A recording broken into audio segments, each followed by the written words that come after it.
মোহতারাম আপনার কাছে ডাক্তার জাকির নায়েকের ব্যাপারে জানতে চাচ্ছি। আসলে আমাদের মুসলিম উম্মার দুর্ভাগ্য হলো যে আল্লাহ যেটা কোরআন কারিমে আমাদের ব্যালেন্স শিখিয়েছেন যে কোনো ব্যাপারে উগ্র না হওয়া, মুসলিম উম্মা সব ব্যাপারে উগ্র হয়ে যায়। আমরা কেন আমি জানি না। আল্লাহ তাআলা কোরআন কারিমে আপনারা ভালো করে পড়েন, ইহুদি খ্রিস্টানদের অনাচার অজাচারের জুলুম অত্যাচার আলোচনা করতে যেতে প্রশংসা করেছেন। আবার তাদের হয় আগে প্রশংসা করেছেন নইলে পরে প্রশংসা করেছেন, সবাই নয়, ভালো দিকগুলো সব ব্যাপারে মুমিন আল্লাহ কোরআন কারিমে বলেছেন ওয়াইদা কুলতুম ফাআদিলু, যখন কথা বলবে ইনসাফ করে কথা বলবে। ডাক্তার জাকির নায়েক একজন দায়ী, আমরা তার পক্ষে বিপক্ষে উভয় ক্ষেত্রে হয়তো সীমা লঙ্ঘন করে ফেলি।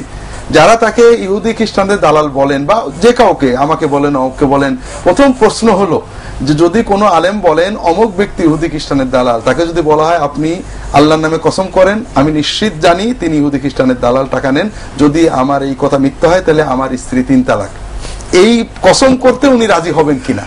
যদি রাজি না হন তাহলে বুঝতে হবে আন্দাজে বলেছেন। আর আল্লাহ কোরআন কারিমে বলেছেন ইসতানিবু কাসীরাম মিনায-যন্নি, আল্লাহ রাসূল সাল্লাল্লাহু আলাইহি ওয়াসাল্লাম বলেছেন ইয়াকুমুয-যন্না ফা ইন্নায-যন্না আকযাবুল হাদিস, তোমরা আন্দাজের উপরে ধারণা বলো না, এটা মিথ্যা কথা।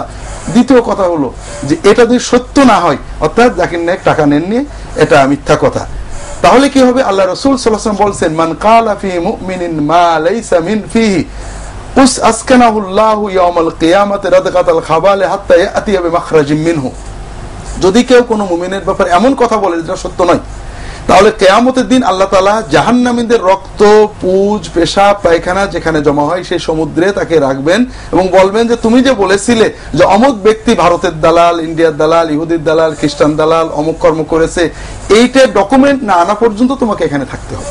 আল্লাহু আকবার। আমরা অন্যের গুনাহগুলো দেখবো, নিজের কি অবস্থা দেখবো না। আমরা কথাগুলো, আমরা এটা বলতে পারি জাকির নায়েক ভালো না, ওনার কথাগুলো ভুল, ওনার এই কাজটা ভুল, এগুলোতে সমস্যা নেই যদি কেউ মনে করেন, কিন্তু তিনি ইহুদি খ্রিস্টানের দালাল, তিনি অমুক, তিনি অমুকের টাকা পেয়েছেন, এই কথাগুলো বলতে আমাদের হৃদয় কি একটু কাঁপবে না যে আমরা বললাম যদি সত্য না হয়?